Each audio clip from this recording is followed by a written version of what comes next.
Então nós estamos estudando esse tema, né, sobre a questão do despertamento espiritual. Esse mês de julho nós tiramos esse tempo para podermos estudar esse tema, né? Nós estudamos esse tema no início desse ano. É um tema, então, importante, né? Eu penso que é relevante, então, para as nossas vidas pensarmos a respeito disso. E hoje, então, com a graça de Deus, nós vamos concluir esse tema, né? Na semana passada, nós falamos um pouquinho de como o avivamento atingiu ali a reforma protestante, como, então, aquele movimento levou o evangelho a diversas nações. Nós vimos que a igreja, naquela ocasião, ela estava vindo numa decadência, né? Por causa do papado, por causa das missas em latim, o fato de que o povo não tinha acesso à própria escritura, o fato de que existia ali corrupção dentro da própria igreja, a questão da justificação pela fé. Nós vimos também que Martinho Lutero não foi o único nome a ser mencionado na Reforma Protestante, né? Existiram, inclusive, outros nomes antes mesmo da Reforma que puderam, então, trazer novamente, né, à igreja as verdades da Palavra de Deus. Hoje nós vamos dar uma olhadinha, né, um pouco mais em alguns avivamentos um pouco mais atuais, ali do século XVIII, século XIX e alguns também do século XX, tá? Então, vamos dar uma olhadinha primeiramente sobre os três grandes despertamentos que houveram, né, que existiram aí no século XVIII, XIX. Primeiro, então, a gente vai dar uma olhadinha no primeiro grande despertamento na América do Norte, né, ou seja, nos Estados Unidos. Ali, então, a gente vai encontrar exatamente ali no período do século XVIII, né. Então, os irmãos sabem que basicamente os Estados Unidos foram colonizados por protestantes, né, dentre eles também os puritanos. Então eles estavam fugindo ali da Inglaterra, foram em direção aos Estados Unidos. Então a nação começou assim, né, através então da colonização dessas pessoas, mas chegou um certo momento então que o próprio país começou a cair num declínio espiritual, né? Então as pessoas estavam pouco a pouco deixando aquele movimento, né, que marcou o início da inauguração, né, da Constituição dos Estados Unidos, e então se conta a respeito desse primeiro grande despertamento, né, que aconteceu ali no século XVIII. Um nome que deve ser mencionado, né, nesse movimento é o nome então de Jonathan Edwards, né? Ele não é o único, né, que foi levantado nesse movimento, né, mas certamente ele é o nome talvez ali mais importante. Deixa eu situar aqui os irmãos a respeito do contexto religioso, né, que acontecia então naquela ocasião. Então eu já mencionei agora há pouco, né, os Estados Unidos ou a Nova Inglaterra, né, que era então naquela ocasião estava sendo fundada, né, aquelas pessoas estavam saindo exatamente para colonizar esse novo país. Eles estavam, então, ali exatamente lutando, né, para que o seu país fosse fundado debaixo desses fundamentos do próprio cristianismo. Eles chegaram ali, eles procuraram, então, edificar essa comunidade que eu mencionei também, que era uma comunidade cristã, né, que era, então, um país que estava sendo fundamentado nas bases do próprio cristianismo. E, lógico, obviamente, né, depois de um período, esse país, então, começou a cair nesse declínio espiritual, né? Esse ambiente, então, extremamente desanimador. Então, veja que a maior contribuição de Jonathan Edwards foi exatamente a respeito, então, desse avivamento, né? Não sei se vocês sabem, né? Acho que a maioria de nós conhece que o grande livro, né, que ficou conhecido foi exatamente o livro dele, né? Pecadores na mão de um Deus irado. E ele fala exatamente a respeito disso, né?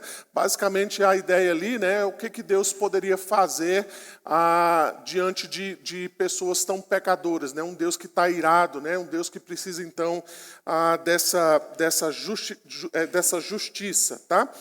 Então houve através da vida então de Jonathan Edwards esse grande despertamento, né? Que então levou novamente os Estados Unidos para que eles pudessem então voltar a esse verdadeiro cristianismo. Deixa eu ler aqui para vocês algumas questões aqui bem importantes a respeito disso, né? Em 1746, então ele, Edwards, ele publicou um livro chamado Afeições Religiosas. E lá nesse livro, então, ele argumentava que o verdadeiro cristianismo não se evidencia pela quantidade ou intensidade das emoções religiosas, mas por um coração transformado que ama a Deus e busca o seu prazer.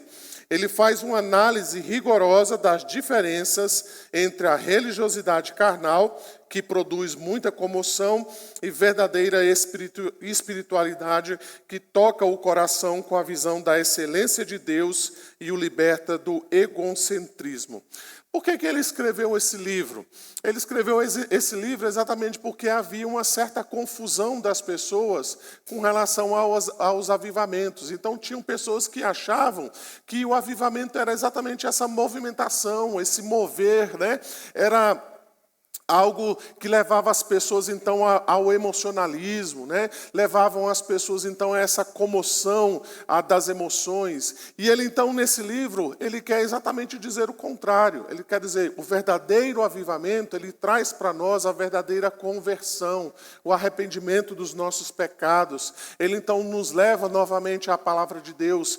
E ele, então, fez questão, de publicar esse livro exatamente para trazer essa diferenciação daquilo que seria, de fato, o verdadeiro avivamento. Então, notem, irmãos, que algo bem interessante, e bem pontual daquilo que nós temos falado a respeito dos avivamentos, Então, veja novamente esse padrão se repetindo. O povo de Deus vai se esfriando, vai desanimando, ele vai, então, caindo, digamos assim, na mesmice, ele vai se acomodando a uma vida de pecado, uma vida longe de Deus, e Deus, então, tem que novamente levantar o seu povo através, então, de um avivamento. Foi isso exatamente que aconteceu na época aí de Jonathan Edwards, tá? Também vale a pena a gente mencionar o avivamento que aconteceu no século XVIII, lá também na Inglaterra. Lembram também, A Inglaterra, ela foi um país que foi alcançado também pela reforma protestante do século XVI, E novamente, depois de alguns séculos, nós vemos novamente a Inglaterra precisando, então, novamente desse reavivamento. O nome, então, que surge, dentro desse contexto, é o nome de George Whitefield, que ele, então, se torna, vamos dizer assim, a pessoa mais importante nesse grande reavivamento da Inglaterra no século XVIII, tá? Então, olha que coisa interessante. Quando você lê a história, então, desse homem, existia ali tanto o incômodo, que ele causava por meio do círculo religioso que acontecia ali na igreja da Inglaterra, que algumas pessoas, inclusive, quiseram calá-lo, E engraçado, que a história conta de que a maneira como eles acharam para calar George Whitefield era dar a ele um bispado, Ele não era um bispo, Mas eles falaram assim, olha, tornem ele um bispo, que aí ele se cala.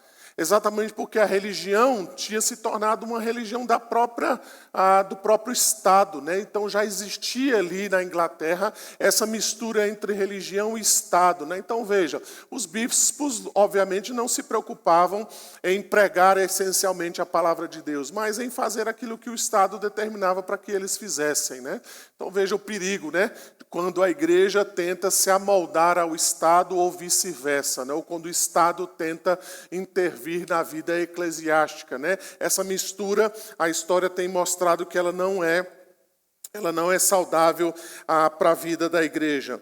Então, George Whitefield também, ele foi esse ícone, para que ele pudesse levantar pessoas a respeito, então, desse avivamento. Então, diz que ele, juntamente com outros, eles proclamavam as palavras de fé com fé, e a história de vida com vida. Eles falavam com ardente zelo, como homens que estavam totalmente persuadidos de que o que diziam era a verdade. E veja, o que esses homens pregavam, Eles pregavam todo o conselho de Deus, especialmente doutrinas como a suficiência e a supremacia das Escrituras. Eles pregavam tudo aquilo que era contrário à corrupção da natureza, a morte expiatória de Cristo, a justificação pela graça mediante a fé, a necessidade universal de conversão e de uma nova criação pelo Espírito Santo. Eles pregavam, então, a união inseparável da verdadeira fé com a santidade pessoal, o ódio eterno de Deus pelo pecado e seu amor pelos pecadores. Então, parece que é algo extremamente normal. Para nós, talvez não seja nenhuma novidade aquilo que eu acabei de mencionar, mas era algo que fazia grande diferença ali no século XVIII, na Inglaterra, exatamente porque a igreja já havia, então, se afastado do verdadeiro evangelho. Os bispos, aqueles que eram responsáveis, então, para pregar a palavra de Deus, já haviam, então, se afastado da pregação essencial do evangelho de Jesus Cristo. A gente também precisa mencionar, o segundo grande despertamento que houve ali na América do Norte, novamente aí nos Estados Unidos, agora na figura de Charles Finney. A gente falou sobre ele nas nossas primeiras aulas, lá em janeiro. Nós falamos um pouquinho sobre isso, Diferentemente do primeiro, grande despertamento, Charles Finney trouxe uma visão um pouco diferente do que seria o avivamento. Enquanto até aquela ocasião todos entendiam que o avivamento deveria ser algo produzido por Deus, de maneira soberana, Charles Finney diz que era possível você produzir avivamento. Então bastava você usar algumas técnicas, bastava então você usar alguns instrumentos, bastava então você criar um certo ambiente, então o avivamento poderia então ser produzido. A gente viu então que através de Charles Finney, embora ele fosse um pastor presbiteriano, embora ele tivesse esse conhecimento da fé reformada, ele optou então para um caminho um pouco diferente. Então ele achava que o homem poderia tomar a sua decisão a respeito de Cristo. Ele produziu então aquilo que nós conhecemos hoje como apelo, porque ele entendia que por detrás disso o homem era capaz de responder ao evangelho por si mesmo. Ele não dependia exclusivamente da graça de Deus, do poder de Deus, mas o homem em si poderia então dar essa resposta. Veja, por exemplo, o que Charles Finney vai falar sobre avivamento. Veja que coisa interessante e como é que isso depois repercute na nossa própria ideia de avivamento que nós vemos hoje em pleno século XXI. Olha o que ele dizia. Ele dizia o seguinte, olha, avivamento não é milagre. Ele diz assim, nem depende de milagre, em sentido nenhum. É o resultado puramente filosófico do emprego acertado dos meios comuns, tal como qualquer resultado que se obtenha empregando métodos apropriados. Pode haver um milagre entre suas causas antecedentes, ou pode não haver. Os apóstolos empregavam milagres simplesmente como meios de chamar a atenção para a sua mensagem e de estabelecer a autoridade divina dessa mensagem. Mas o milagre não era o avivamento. Então, em resumo, o que Charles Finney dizia era exatamente isso. O homem pode produzir o avivamento. Basta que ele use os métodos corretos, os meios corretos, para que então ele chegue a esse finalmente aí chamado avivamento. É como alguém que faz uma colheita, Você planta a semente certa, você rega e você cuida da maneira correta, que no final você vai ter uma árvore frutificando, Então a ideia dele era mais ou menos essa daí. Então veja que isso trouxe repercussões a nós até os dias atuais, exatamente porque nós vemos muitas vezes na igreja atual essa ideia de que você pode então produzir o avivamento, basta então que você faça reuniões de maneira correta, basta então que você crie o ambiente correto para que o avivamento então aconteça. Vamos caminhar um pouquinho mais próximo de nós aqui, nós vamos dar uma olhadinha então nos avivamentos que aconteceram aqui no século XX. Especialmente então eu quero citar aqui alguns avivamentos que aconteceram na China, E eu vou falar também, primeiramente, alguns avivamentos que aconteceram na Coreia do Norte, né? Então, por incrível que pareça, né, a China já foi um país que passou por um avivamento, tá? Ali, mais ou menos em 1907, 1908, através de um pastor chamado Jonathan Goforth, se você quiser depois conhecer um pouquinho da história dele. Ali também, em 1920, nós vamos ver também o pastor metodista chamado John Sung, que eles então, através da pregação do evangelho, trouxe ali um avivamento na China, né? Esse avivamento então durou um certo período, até que em 1949, né, com a ascensão então do Partido Comunista, a China então sofreu um baque, vamos dizer assim, né, no que diz respeito à pregação do evangelho. Eu pesquisei, por exemplo, sobre como é que está a situação hoje lá na China, e a missão Portas Abertas, ela traz algumas informações interessantes. Por exemplo, isso depois da ascensão do Partido Comunista, né? Quando o Partido Comunista, então, assumiu ali a direção da China, né? Tudo então mudou. Então hoje, por exemplo, lá na China, menores de 18 anos, eles continuam sendo proibidos de frequentar a igreja. A maioria das igrejas é monitorada e ela pode então ser fechada sem aviso prévio. A perseguição digital, ela também impacta a China. Foram aprovadas restrições em 2018 como parte de uma lei que afeta diversos aspectos religiosos e que tem dificultado, inclusive, o acesso de cristãos a conteúdos religiosos na internet, tá? Então, uma coisa que é bem interessante, né? Eu não sabia dessa informação, mas se vocês olharem a história, vocês vão se lembrar de um nome bem conhecido, né, que é o nome de Hudson Taylor. Hudson Taylor, para vocês terem uma ideia, foi o primeiro missionário que, ali na China, né, ele foi o primeiro missionário a se vestir como um nativo, né? Ele foi o primeiro missionário a vestir-se como um nativo. Até então, os missionários se vestiam como eles se vestiam no seu próprio país. Hudson Taylor, então, na intenção de se aculturar o mais rápido possível, ele, então, se vestia como um dos nativos ali. E a China, então, foi extremamente abençoada através da vida de Hudson Taylor. Depois, então, posteriormente, né, os seguidores, aqueles que ficaram ali trabalhando na China, eles fundaram uma missão de evangelização do interior da China. Eles queriam, de fato, ganhar a China para Cristo. Mas, quando o Partido Comunista assumiu em 1949, então, isso abalou muito as missões, né? E eles, inclusive, acabaram abandonando o trabalho na China, né?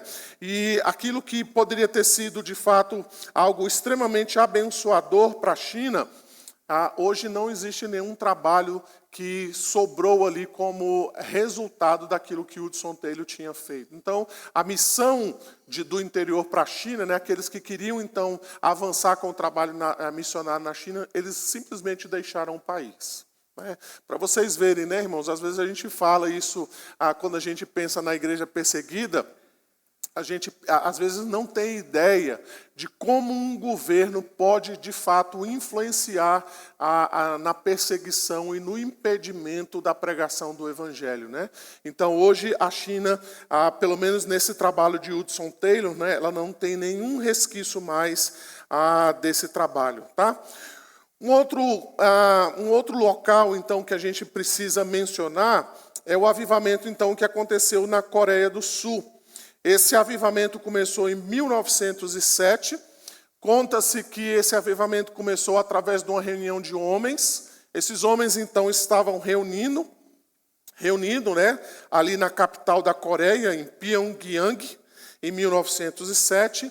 E eles estavam ali reunidos para ouvir uma série de sermões, né? E, numa noite, eles estavam, então, ouvindo a palavra de Deus. E aquele pregador, então, começou a confessar os seus pecados publicamente. E conta-se, né, que aquele movimento então foi tomando os presentes e aquelas pessoas então começaram a confessar os seus pecados publicamente. A coisa se tornou tão evidente, né, que conta-se que essas confissões ficaram durando ali até mais ou menos umas 2 horas da manhã, né? E ainda existiam pessoas que queriam confessar publicamente os seus pecados, né? Comerciantes que confessavam seus pecados, né? Pessoas que confessaram que estavam em adultério, outros que confessaram que tinham roubado, né? Pessoas que confessavam ali a sua ganância, a sua avareza e por aí vai, né? Então eles começaram, o movimento de avivamento começou exatamente ali naquela reunião em 1907, né? O reverendo Augusto Nicodemos, que é o livro que a gente está usando, ele comenta então sobre isso, né? Ele vai falar assim, olha, o avivamento havia começado em meio a profundo quebrantamento por parte dos pastores e missionários americanos, bem como dos crentes coreanos na igreja presbiteriana. Longe de ser um reavivalismo característico do evangelicalismo moderno, onde a ênfase está nas manifestações carismáticas e em libertação dos males temporários, o avivamento coreano pregava santidade de vida, confissão de pecados, testemunho pessoal e vida cheia do Espírito Santo. Eu separei aqui, irmãos, 2 videozinhos para que vocês possam perceber o resultado, né, de como a igreja da Coreia do Sul se encontra hoje. Se eu apertar aqui, já vai direto, Lucas?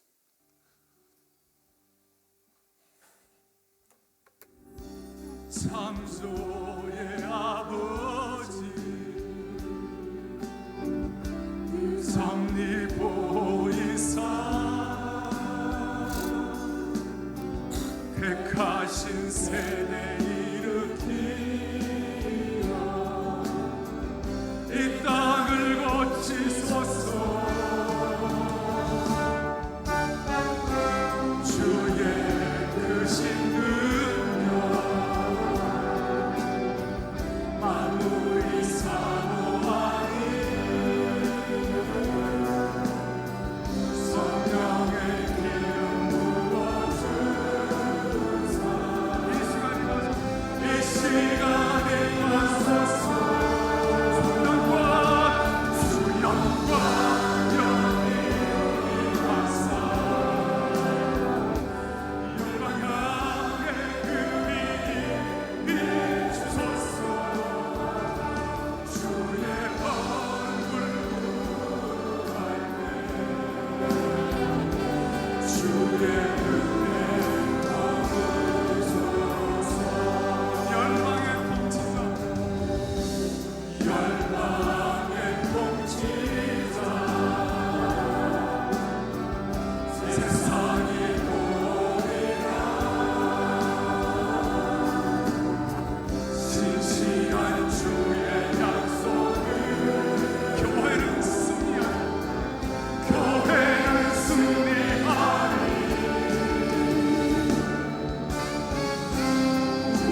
주님께 영광을 올려드립니다. 할렐루야. 주님만이 영광을 이루어 주옵소서. 할렐루야.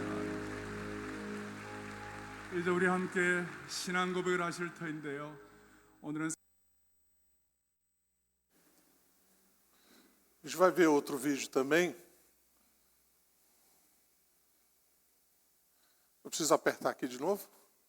Ah, ele está dizendo que é bom, né? Essa é a sede dessa igreja, a Igreja Presbiteriana Sarang, da Coreia do Sul.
O Sul é o único lugar no mundo onde a igreja presbiteriana é maior do que a Assembleia, viu, gente?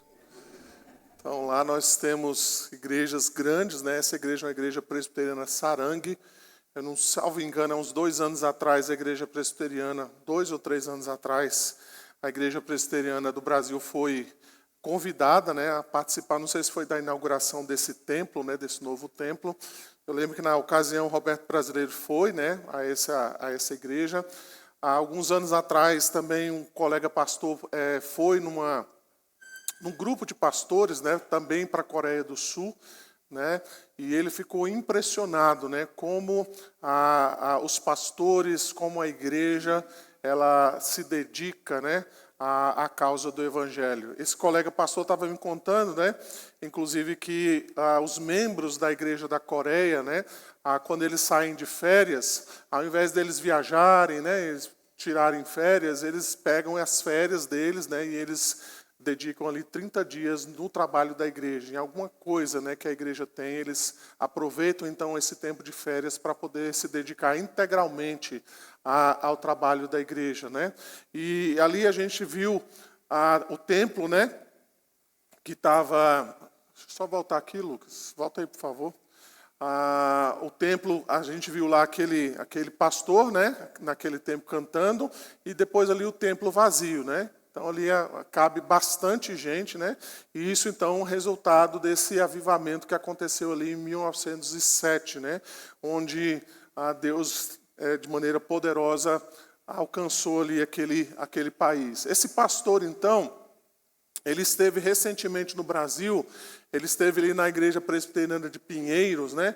Parece que existem ali alguns vídeos dele na internet, você pode dar uma olhadinha depois. E ele, então, numa entrevista que ele deu a alguns meios de comunicação aqui do nosso país, ele falou exatamente sobre isso, né? Perguntaram para ele qual é o segredo, então, do crescimento da igreja. Por que a igreja da Coreia cresce tanto, né? Como a gente viu por aí. Então, ele respondeu o seguinte, né? Então, ele diz aí, para o pastor Chang, não há segredo para ter uma mega igreja, basta dependência de Deus e pregação da sã doutrina. E aí, nessa entrevista, ele vai dizer o seguinte, olha, sua visão de ministério é formada por 4 aspectos básicos. Primeiro, moldar os membros como discípulos. Segundo, cada membro da igreja é um cooperador. Terceiro, os membros têm vontade de servir. E quarto, o evangelismo é um compromisso individual de cada um. Então, quando a gente pensa, né, a respeito, então, do crescimento da igreja, às vezes a gente pensa, né, irmãos, que nós precisamos de uma fórmula mirabolante, né, uma fórmula nova. A gente pensa assim, não, a gente precisa de algo que ninguém experimentou, a gente precisa inventar algo que seja assim, extremamente atraente para o mundo moderno, né, a gente precisa... Talvez assim, sei lá, né, virar de cabeça para baixo, dar pulos no ar, né, o pastor tem que ser alguém extremamente engraçado para conquistar as pessoas. E a gente vê que, na verdade, o que a gente precisa é aquilo que é básico, né? Pregação da palavra de Deus, evangelismo, oração, vida de santidade diante de Deus. É isso, então, que faz com que a igreja cresça de fato, tá? Um outro aspecto também, um outro avivamento, né, que eu quero mencionar aqui para os irmãos, é um avivamento, então, que aconteceu na África do Sul, tá? Então, a gente vai falar daqui a pouco sobre ele, né, mas existiu ali também uma época, né, em que o pastor Erlon Stengen, que era um pastor luterano alemão, que trabalhava, então, entre os Zulus, né, ou Zulus, eu não sei exatamente como se pronuncia, né, mas ele trabalhou ali durante 12 anos nessa tribo, né, nessa etnia, sem colher praticamente nenhum resultado entre aquele povo. Ele tem um livro escrito, né, depois se você quiser dar uma olhadinha, chama-se O Avivamento entre os Zulus. Ele tem lá no formato Kindle, ele custa lá R$ 5,99, ele conta um pouquinho da história de como Deus visitou a sua vida, de como Deus visitou aqueles africanos naquela ocasião, mas ele conta nesse livro de que ele trabalhava vinha trabalhando diversos anos, né, entre essa tribo sem colher praticamente nenhum resultado. E ainda os crentes que existiam eram pessoas que, ao mesmo tempo que estavam no cristianismo, ainda frequentavam as religiões tribais do seu país, né? Então, não tinha, assim, vamos dizer, um resultado muito grande. Quando é que, então, tudo começou a mudar?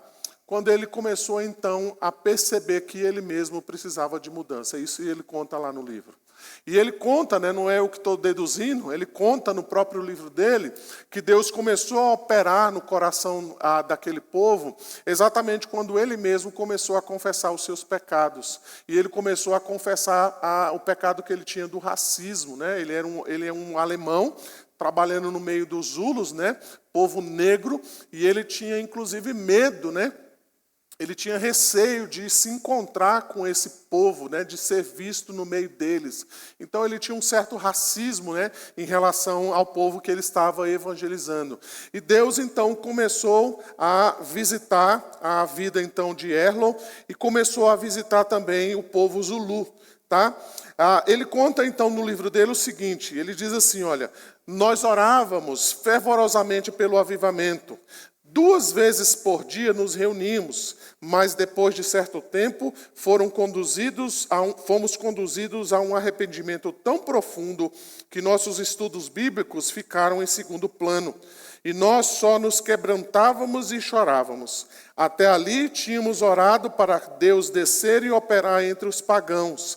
Não tínhamos percebido que Deus nunca começa com os pagãos e o povo fora da igreja, com o povo das ruas. Ele sempre começa na casa de Deus como lemos em 1 Pedro 4,17.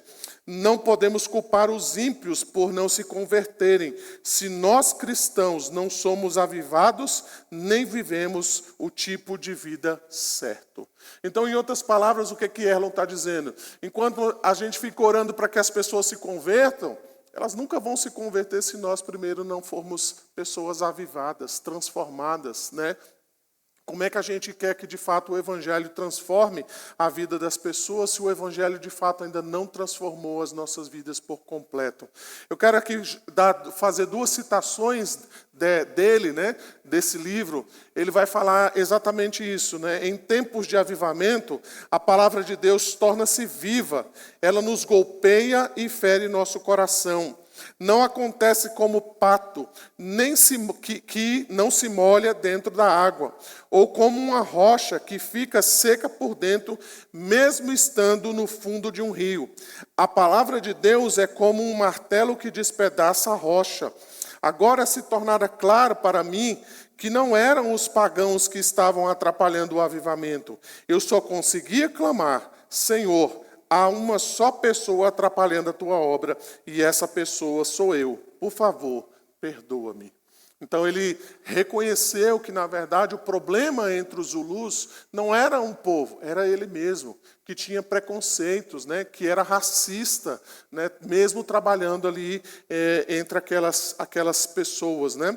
Mais adiante, então, uma outra citação que ele faz no livro, né, ele vai dizer assim: a pequena congregação Zulu tornou-se uma grande missão com sede nessa cidade aí que eu não sei dizer o nome, né, que significa o lugar onde as pessoas encontram ajuda, não distante de Mapulo.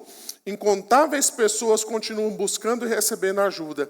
Desde que começou o avivamento, não se passou um dia sequer em que as pessoas não tenham sido convencidas do pecado, não se tenham convertido e não tenham encontrado uma fé viva no Senhor Jesus Cristo. Se você procurar na internet, você vai ver lá. Esse avivamento que aconteceu entre os africanos ali da África do Sul, isso virou uma espécie de ONG, né, que é dirigida, então, hoje por esse pastor, né? Então, se você der uma olhadinha lá, você vai ver exatamente isso. Então, percebam, irmãos, como Deus transformou, né, algo que aparentemente parecia perdido, algo que parecia completamente improdutivo, não se via nenhum tipo de resultado entre aquelas pessoas, mas Deus operou milagrosamente no coração e na vida daquelas pessoas. E onde tudo isso, então, começou?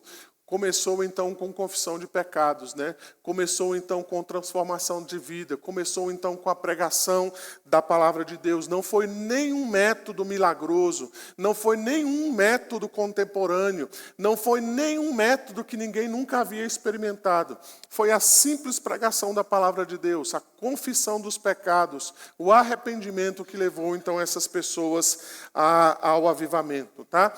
Então, para nós partirmos aqui para nossas conclusões, nós precisamos então ser conduzidos a um senso de nossa própria indignidade e insuficiência, e que não seja criado dentro de nós um correspondente desejo pela manifestação da glória e do poder do Senhor. O seu braço não está encolhido.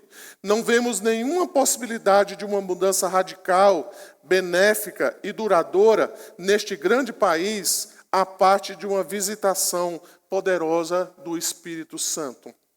O que nós podemos, então, aprender, irmãos, com esses relatos, né, que nós vimos até então a respeito dos avivamentos? Então, primeiramente, né, a gente pode mencionar de tudo aquilo que a gente viu, que Deus ele se compadece do seu povo, mesmo quando o seu povo se encontra abatido e desanimado. Mesmo quando a gente está fraco, né? Mesmo quando aparentemente a igreja está sem vigor, mesmo quando aparentemente a igreja está desviada das verdades do Evangelho, mesmo quando parece que a igreja está completamente infrutífera, né? Mesmo quando o povo de Deus parece completamente apático, Deus tem misericórdia de nós. E ele levanta, então, instrumentos para nos trazer, então, esse verdadeiro avivamento, né? Para transformar os nossos corações, para nos reavivar, né? Para nos mostrar, então, e nos revelar a sua vontade. Foi isso que aconteceu durante tudo aquilo que nós vimos, né? Desde aquela época, então, dos juízes, dos reis, né? As manifestações que houveram aí na reforma, depois da reforma e por aí vai, nós vemos exatamente isso, né? Enquanto o povo de Deus muitas vezes declinava, se abatia, Deus levantava o seu povo por meio de instrumentos, a fim de que eles pudessem, então, novamente voltar à palavra de Deus. Isso, então, nos conduz a segundo aprendizado, né? Os avivamentos sempre devem nos levar ao retorno à palavra de Deus, tá? Então, é isso que o avivamento traz. Ele nos leva de novo à palavra de Deus. O que de fato pode transformar as nossas vidas, irmãos, se não a palavra de Deus? É só através dela, então, que nós podemos conhecer a vontade de Deus para as nossas vidas. Além disso, então, os avivamentos, eles sempre nos conduzem à confissão de pecado, arrependimento e revigoramento da fé. Foi isso que a gente viu durante todo esse tempo, né? Os avivamentos sempre levam a isso, tá? Sempre nos levam, então, a confessar os nossos pecados, a nos arrepender e ao revigoramento da nossa fé. Além disso, então, o que nós aprendemos é que nós devemos pedir por avivamento e aguardar que Deus faça isso de maneira soberana. A gente precisa pedir, Senhor, aviva-nos, a começar em mim, a começar no meu coração, né? A começar da minha vida, Senhor, aviva o meu coração, né? Eu ando abatido, Senhor, eu ando desanimado, eu ando sem muito desejo de ler a Tua palavra, eu não ando com muito desejo de orar, eu ando meio desanimado com as coisas. Senhor, aviva a minha vida, aviva o meu coração, para que essas coisas então comecem a partir de mim. Eu separei aqui, irmãos, 2 orações que nós encontramos na Escritura, que eu acho que tem tudo a ver com aquilo que nós mencionamos aqui. Eu não sei se a letra vai ficar muito pequena, mas eu queria que os irmãos lessem para mim, por favor. A primeira delas é a oração de Daniel, lá em Daniel 9, os versos 4 a 10. Eu vou pedir os irmãos para lerem para mim, por favor. Vamos ler? Orei.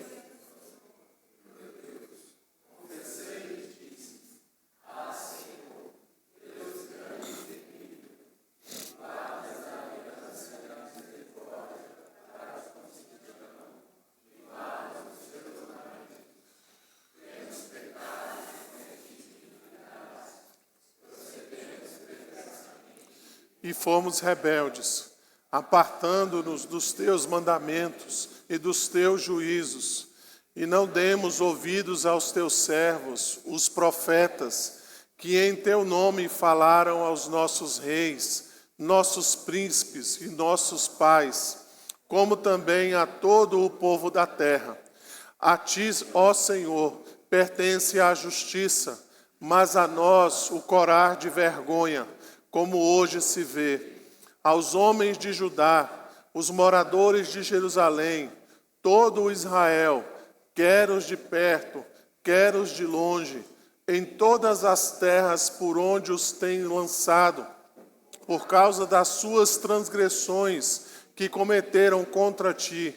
Ó Senhor, a nós pertence o corar de vergonha, aos nossos reis, aos nossos príncipes, e aos nossos pais, porque temos pecado contra ti. Ao Senhor nosso Deus pertence a misericórdia e o perdão, pois nós temos rebelado contra ele, e não obedecemos à voz do Senhor nosso Deus, para andarmos nas suas leis, que nos deu por intermédio de seus servos, os profetas. Uma outra oração, então, que eu separei aqui também, é a oração, então, de Salomão, lá em 1 Reis, capítulo 8, os versos 33 e 40. Vocês lembram do contexto, né? Foi exatamente quando Salomão estava ali inaugurando o templo, tá? Vamos ler? Quando o teu povo de Israel, por ter pecado contra ti, for ferido diante do inimigo, e se converter a ti, e confessar o teu nome, e orar, e suplicar a ti nesta casa, ouve tu dos céus, e perdoa o pecado do teu povo de Israel, e faze-o voltar à terra que destes a teus pais. Quando os céus se cerrarem, e não houver chuva, por ter o povo pecado contra ti, e orar neste lugar, e confessar o teu nome, e se converter dos seus pecados, havendo-o tu afligido, ouve tu nos céus, perdoa o pecado de teus servos e do teu povo de Israel, ensinando-lhes o bom caminho em que andem, e da chuva que deste herança ao teu povo. Quando houver fome na terra, ou peste, quando houver crestamento ou ferrugem, gafanhotos e larvas, quando o seu inimigo o cercar em qualquer das suas cidades, ou houver alguma praga ou doença, toda oração e súplica que qualquer homem ou todo o teu povo de Israel fizer, conhecendo cada um a chaga do seu coração, e estendendo as mãos para o rumo desta casa, ouve tu dos céus, lugar da tua habitação, perdoa, age e dá a cada um segundo todos os seus caminhos, já que lhe conheces o coração, porque tu, só tu, és conhecedor do coração de todos os filhos dos homens, para que te temam todos os dias que viverem na terra que destes aos nossos pais.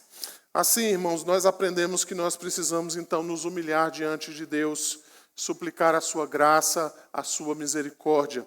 Aqueles que durante todo esse período, desfrutaram desses avivamentos, eles desfrutaram desse avivamento porque entenderam, a necessidade, então, de suplicar a graça de Deus, a misericórdia de Deus. Quando nós, então, pensamos, e desejamos o avivamento, nós precisamos ter isso em mente. O avivamento é para trazer arrependimento aos nossos corações. Não é para que a gente caia em movimentos, não é que para que a gente mude o nosso tipo de culto, A gente pensa que agora a gente tem que mudar o nosso tipo de culto.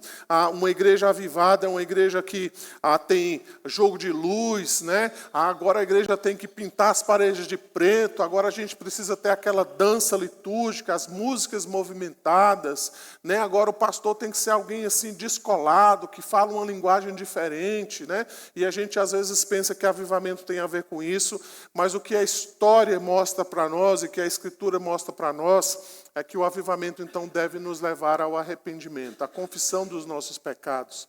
Deve nos fazer retornar à palavra de Deus. E muitas vezes, irmãos, esses movimentos que a gente diz aí que são movimentos de avivamento, muitas vezes não produz nada disso. Não produz arrependimento, não produz um retorno à palavra de Deus, não produz as vidas transformadas, e às vezes a gente chega a se perguntar realmente, será que nós estamos desfrutando de um avivamento? Será que realmente isso que Deus está fazendo é um avivamento genuíno, verdadeiro? Porque a gente às vezes vê toda essa movimentação e a gente não vê aquilo que é essencial. Transformação de vidas, E a gente não vê a transformação dessas pessoas. Irmãos, a gente tem algum tempo aí para perguntas, tá? A gente tem alguns minutinhos aí. Se os irmãos tiverem alguma pergunta ou alguma consideração aí que queiram fazer dentro do nosso assunto, tá? Fiquem à vontade. Ana? Então, pastor, é o seguinte, a questão da Igreja da Coreia do Sul,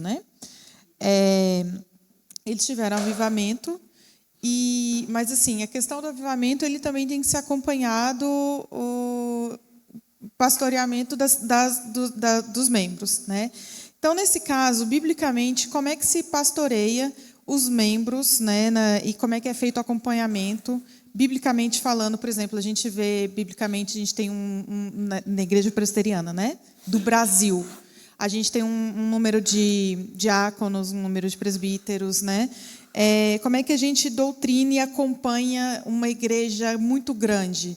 Eu, Ana, particularmente, sou venho de igrejas pequenas, sempre fui muito de igrejas pequenas, né? Então eu tenho esse pré-conceito, né? Assim, eu tenho os conceitos pré-determinados de que é muito difícil para uma igreja desse tamanho que a gente vê no vídeo acompanhar um pastor, diáconos, presbíteros acompanhar. As pessoas elas podem ser muito fortalecidas, né? Da base bíblica, de tudo, elas serem discípulos, elas serem disseminadoras da palavra, mas no momento do fraco da fé dela, quem vai acompanhar ela ali? Elas vão acabar tendo grupos, né? Elas não se conhecem, elas não vão ter comunhão, como, por exemplo, que a gente vê aqui, todo mundo, né, espera-se minimamente, quem está há muito tempo, todo mundo sabe o nome de todo mundo, sabe da família, sabe, né, os problemas, consegue orar ali minimamente, né? E numa igreja desse tamanho ali, a pessoa mal vai saber o nome do lado, né?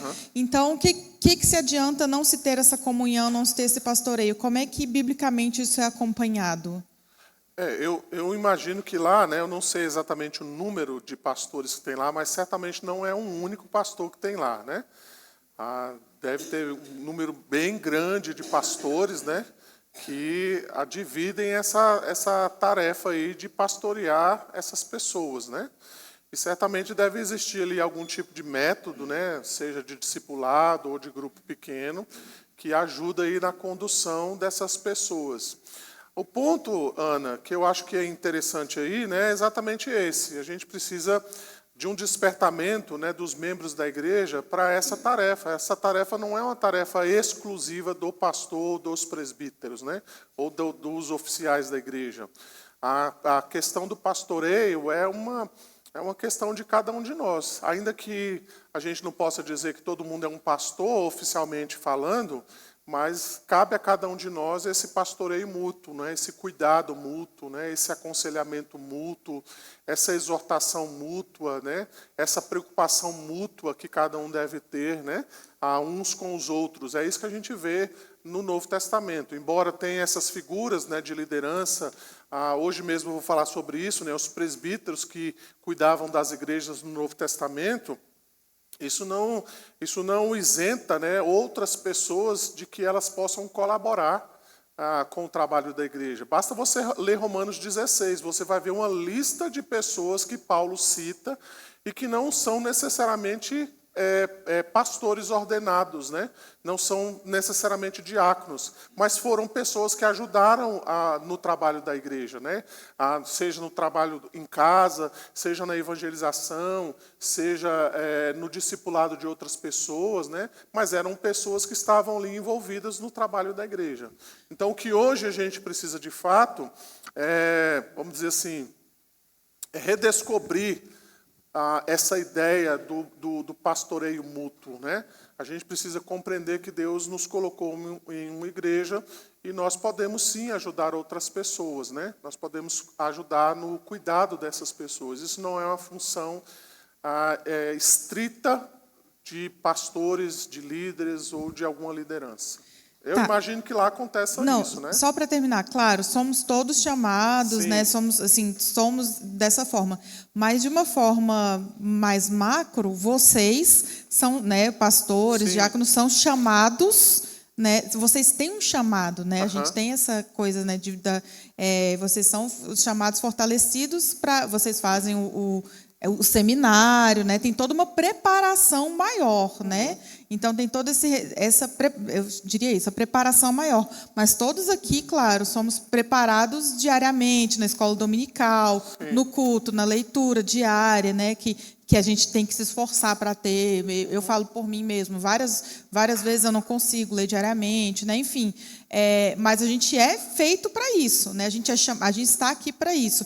Mas vocês são preparados tecnicamente e teoricamente para isso, né, no seminário e tudo mais. Então, a minha dúvida é justamente nesse sentido do tipo, como pastorear uma igreja tão grande, né, nesse sentido assim, porque a gente que não faz um seminário, não tem esse acompanhamento, não tem o chamado, o sentido assim, a gente tem a tendência, talvez, de ser mais fracos.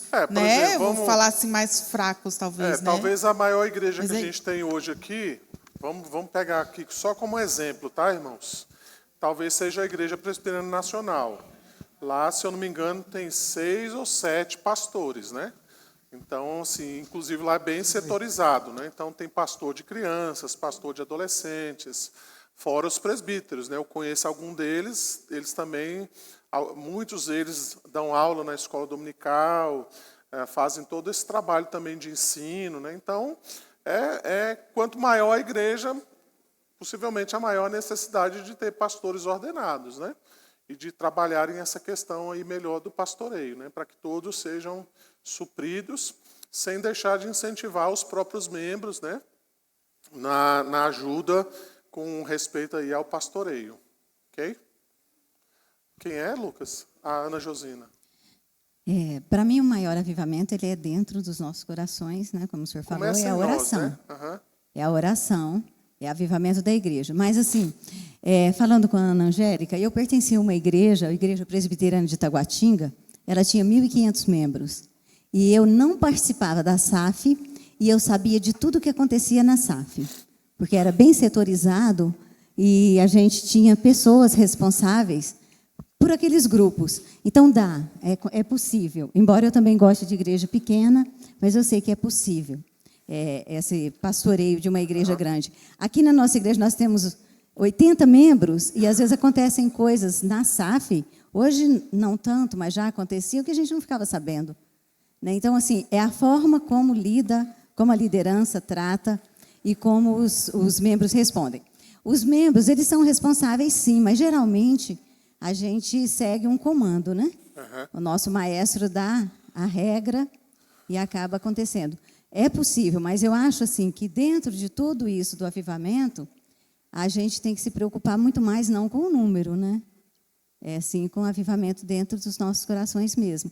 E aí, se a igreja cresce, também cresce meios de cuidado. Sim. Uma palavra, tá, Ana Angélica? Cresce meios de cuidado. Eu não me assusto, embora eu prefira uma igreja pequena. Agora, eu acho que se a igreja não dobrar o joelho no chão e não orar, e não se converter, né, dos seus maus caminhos, não tem avivamento. Ok. O reverendo Sandro, depois o Alexandre ali. Não sei se vai dar tempo para todo mundo, viu, gente? Se o assunto for o mesmo, se alguém já respondeu a sua pergunta, aí já está respondido, viu? Você se inscreveu? Não, nós não demos assento para você na reunião, então você não vai falar. Você está com a sua carteira de ministro aí? Hã? Você está com a sua carteira de ministro aí? Não. Então não vai ter. Tá? Não. Administro, não é identidade pastoral, não. Reverendo Sandro. E quero ver se consigo contribuir, né? Eu sempre fui pastor de igrejas do tamanho do Sudoeste, né? Então eu vejo isso como um privilégio, como nossa irmã Ana colocou lá atrás, né? De ter uma proximidade, de ter um acompanhamento, né? Agora sim, houve uma certa situação dentro da igreja contemporânea que seria do papel do pastor profissional. O pragmatismo, ele entrou nas igrejas, né? Então, assim, nós temos uma doutrina, que é a doutrina do sacerdócio universal. No momento em que o véu se rasga de cima a baixo, que não se rasga de baixo a cima, né? Então, naquele momento em que o véu se rasga ali no templo, na morte de Jesus Cristo, né? Nós não temos mais mediadores. Esse papel ele é do pragmatismo religioso, onde as pessoas sempre olham o pastor como sempre a última solução, né?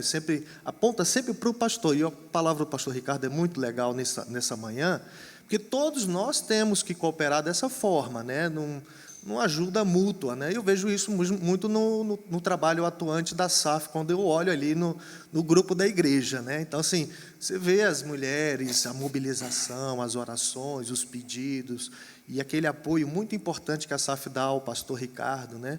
Então, assim, nós temos essa visão que eu acho que ela precisa ser consertada biblicamente, né?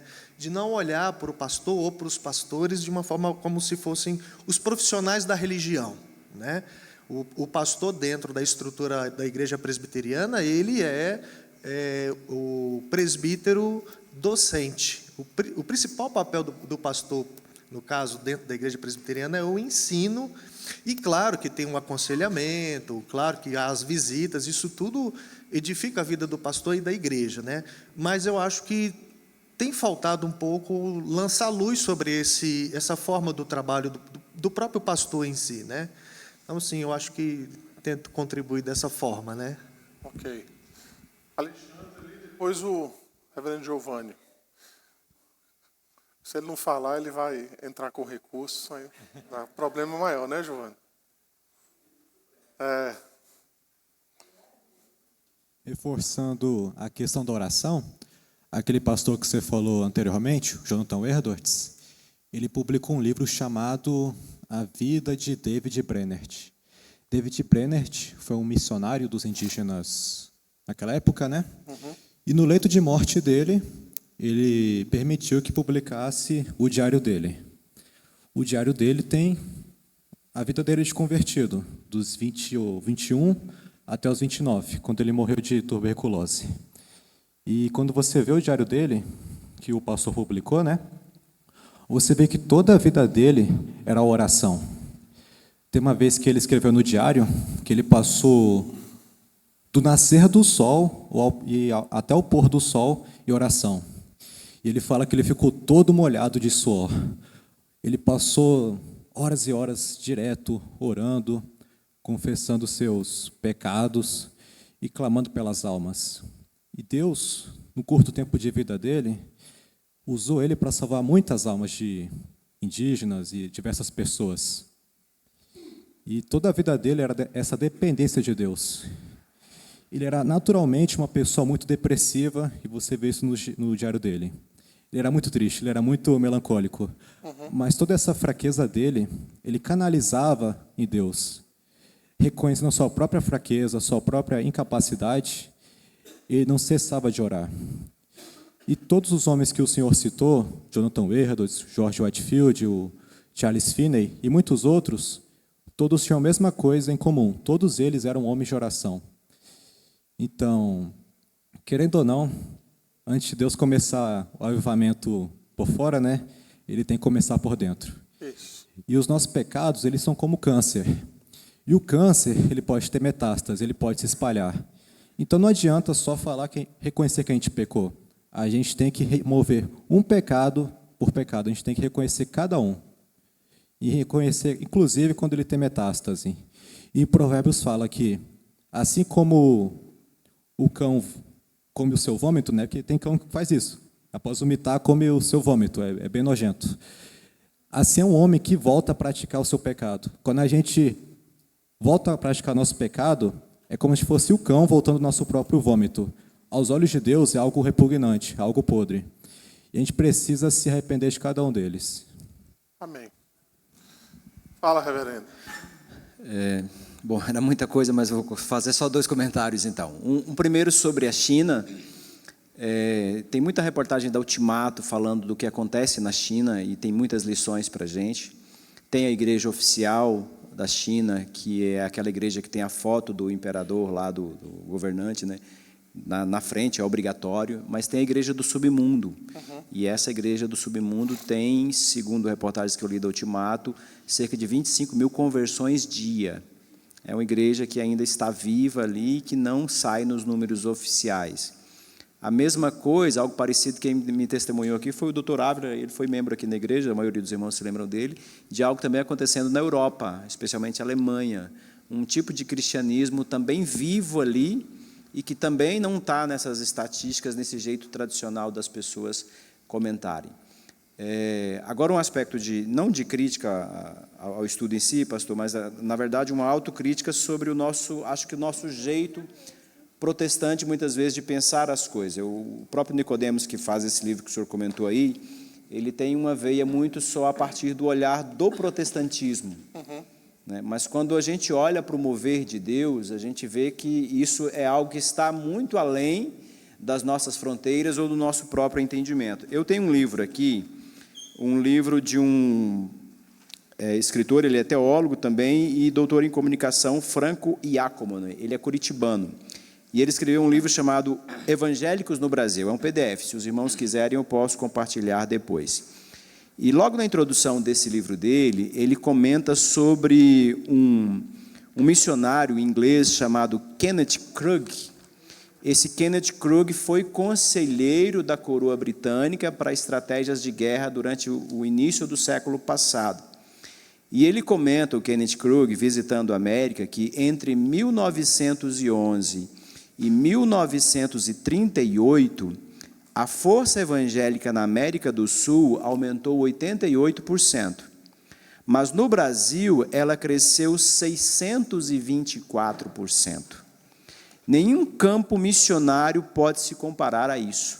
Essa é a estatística levantada por esse Kenneth Krug durante o período da primeira metade do século passado. É o momento onde os assembleianos chegam no Brasil, é o momento onde a igreja, o Brasil para Cristo, inicia os trabalhos evangelísticos na rádio, é o momento onde o mundo está passando por uma primeira guerra e vivendo quase uma segunda guerra mundial, né? Mas é um grande momento de crescimento. E o que eu percebo aí, falando da autocrítica nossa, no presbiterianismo, é que o presbiterianismo permaneceu quase que estancado nas suas mesmices. O paralelo de 1959 é que a igreja presbiteriana celebrava 100 anos e os assembleianos celebravam a marca de 1 milhão de membros. Hoje, 1 em cada 5 evangélicos no Brasil são assembleianos. A gente tem aí nas estatísticas do IBGE a perspectiva de que já não vai mais ser para 2050, mas para 2032 os evangélicos serão maioria de fato no Brasil. Então, isso para a gente traz várias reflexões no sentido de igreja. A própria estatística do IBGE também demonstrou que o presbiterianismo histórico no Brasil ele está morrendo, né? As regiões sudeste, Rio de Janeiro, São Paulo, Minas Gerais, nas últimas décadas, o presbiterianismo decresceu. Você tem regiões centro-oeste, norte do Brasil, especialmente a região do Amazonas, com um crescimento de 15%, 20%. Ou seja, outras coisas acontecendo, e isso para nós tem muitas discussões que a gente tem que, como os irmãos já comentaram, já falaram das questões pré-operacionais básicas, né, do cotidiano, do testemunho, da vida de devoção. Mas enquanto comunidade, enquanto igreja, realmente enquanto povo, a gente tem muito a discutir sobre esse assunto, né? Voltando ao gancho China, Brasil, tem muitas coisas que aconteceram lá e que estão acontecendo aqui. O projeto de lei que está aí hoje em circulação de abuso de poder religioso é algo que todos os irmãos deveriam se debruçar para entender o que é isso, quais as implicações disso no que diz respeito à pregação da palavra, a liberdade que a gente tem de anunciar o Evangelho e de poder debater esse Evangelho de forma saudável com as pessoas, para que as pessoas sejam, pela sua consciência, levadas a entenderem que realmente o Evangelho é a verdade, é a vida, né? E é nesse embate que eu vejo a igreja militante, a igreja realmente numa luta espiritual, numa guerra realmente que a gente está vivenciando e não estamos aí em berços esplêndidos. Nosso contexto realmente é o de luta, né? Luta para que os nossos filhos se mantenham crentes na fé. E aí, voltando à questão que os irmãos comentaram, né, da temática do testemunho pessoal e da vida pessoal, eu me preocupo como pai, porque às vezes eu acho que aquilo que funcionou para mim vai funcionar com os meus filhos. E a minha decepção quando eu vejo que isso não acontece com eles. Um exemplo, claro, um dos autores que mais mexeram com a minha vida foi C.S. Lewis. Então, uma página de C.S. Lewis eu fiquei com ela durante meses, lendo e falando, caramba, como isso aqui molda as minhas ideias. E aí eu levo todos os livros do C.S. Lewis para os meus filhos e jogo lá e jogo para eles e eles dizem, isso é muito chato. Então, eu preciso, né, encontrar outros caminhos para que eles também tenham esse mesmo ardor, esse mesmo desejo. São desafios pessoais para cada um de nós e constantes, então que a gente realmente não sossegue em relação a isso. Certamente. Só mais um ali, só o Walson e a gente finaliza, irmãos. O pastor, assim, impressionante esses números lá na Coreia do Sul, né? Aí só para trazer alguns, apesar disso aqui a estatística, essa matéria aqui do reverendo Laernan Dias Lopes sobre a Coreia do Sul, é de 4 anos atrás, não deve ter mudado muito, né? Só para vocês terem uma ideia. A Coreia do Sul tem 1/4 da nossa população hoje. A igreja, 30% se declaram lá evangélicos. A igreja presbiteriana representa 75% dos evangélicos lá. E tem 10 milhões de membros. Isso há 4 anos atrás, né? Aí ele fala assim, embora a igreja presbiteriana da Coreia seja 28 anos mais nova que a igreja presbiteriana do Brasil, ela é 20 vezes maior. Enquanto os presbiterianos do Brasil representam, à época, 4 anos atrás, né? Não deve ter mudado muito, 0,3% da população, na Coreia a Coreia do Sul, representam 22%. Só em Seul, que é a capital da Coreia do Sul, uma cidade de 12 milhões de habitantes, há 10 mil igrejas presbiterianas. Para os irmãos terem uma ideia, a gente aqui no Brasil não somos 5 mil igrejas, 4.300, um pouco menos que isso. Aí diz, as principais denominações evangélicas na Coreia são presbiteriana, tem 10 milhões de membros, metodista, 1,5 milhão, e a Assembleia de Deus tem 1 milhão. Mas muito impressionante isso. Mas aí o senhor também falou isso, o reverendo Giovanni também falou, essa questão da conversão, né? Isso já é a minha opinião pessoal, né? Que a gente tem que estudar esses casos, entre aspas, aí, de sucesso, né? Para saber, né? Porque a gente às vezes fica nos extremos, do 8 e 80, né? A gente às vezes confia muito no nosso braço, achando que a nossa pregação, o nosso evangelismo ali vai resolver, e a gente tem certeza, ninguém tem dúvida disso, que quem converte é o Espírito Santo. Mas a gente não pode ser nem para um lado nem para o outro. Achar que a gente pode tratar de qualquer maneira, qualquer irmão, falando só qualquer palavra, do jeito que a gente pensar, às vezes sem estudar, sem ser mais aprofundado, porque o Espírito Santo, de fato, isso não é mentira, vai converter, mas, por outro lado, também não pode confiar só no nosso braço, né? Em Eclesiastes 8, 16, 17, ele fala o seguinte, todas as vezes que eu tentei me tornar sábio, entender o que acontece neste mundo, compreendi que a gente pode ficar acordado dia e noite e, mesmo assim, nunca será capaz de entender o que Deus faz. Por mais que a gente se esforce, nunca entende. Os sábios podem dizer que conseguem compreender, mas, na verdade, eles também não entendem. Então, a gente tem toda a nossa teologia sistematizada, que é interessantíssima, tudo, e a gente tem que entender isso mesmo, mas a gente, assim, esse processo mesmo de salvação, o processo de conversão, só quem entende mesmo é Deus. A gente não sabe, a gente pode aplicar, na minha opinião, né? A gente pode aplicar uma mesma metodologia que foi sucesso em um local e em outro local ser completamente diferente, porque às vezes Deus não quer. Deus quer, às vezes, que aquele povo sofra para ter um avivamento maior depois, né? Isso acontece na história do povo de Deus, acontece isso. Mas eu acho que o nosso papel, como a gente não sabe disso, é pregar a palavra, evangelizar com o máximo que a gente conseguir e ser fiel à palavra, né? Rapidinho, Wilson, os avivamentos, né, quando a gente lê as histórias, a gente lê, não é que a gente lê pensando assim, isso tem que se repetir hoje, né? Mas são relatos daquilo que Deus fez e a gente vê, primeiro, que Deus pode fazer de novo, né? A gente vê, por exemplo, os resultados disso, né? Como pessoas foram alcançadas, foram transformadas, né? Então, a gente sempre tem, obviamente, né, como você está mencionando, sempre olhar para as biografias, até as biografias, né? A gente tem que saber, Deus usou aquele indivíduo e ele tem aquelas peculiaridades que provavelmente não vai se repetir na minha vida hoje, né? Então, são coisas que, de fato, nos impactam, né? Mas que não necessariamente precisam se repetir exatamente como elas são para que aconteça aquilo que Deus deseja e aquilo que Deus quer. E a gente tem que estudar com aquela intenção de tentar captar dali, né, extrair o que a gente pode para Deus nos usar e a gente replicar isso e ter o resultado que Ele mesmo já definiu. Aí, meu outro comentário, já falando que o reverendo Sena falou também, que isso está em Provérbios também, a questão do sacerdócio, quer dizer, não sei se necessariamente é isso aqui, mas a doutrina do sacerdócio universal. Ele fala o seguinte, as pessoas aprendem uma com as outras, assim como o ferro afia o próprio ferro. Então, né, os irmãos na sua carreira aí cristã, alguns têm mais experiência, um determinado livro, uma determinada situação, às vezes tem alguma coisa na sua própria vida que lhe marcou muito, e ali você ficou muito próximo de Deus, quis tentar entender o máximo que possível, você pode compartilhar isso com os irmãos, e os irmãos têm isso em outra passagem.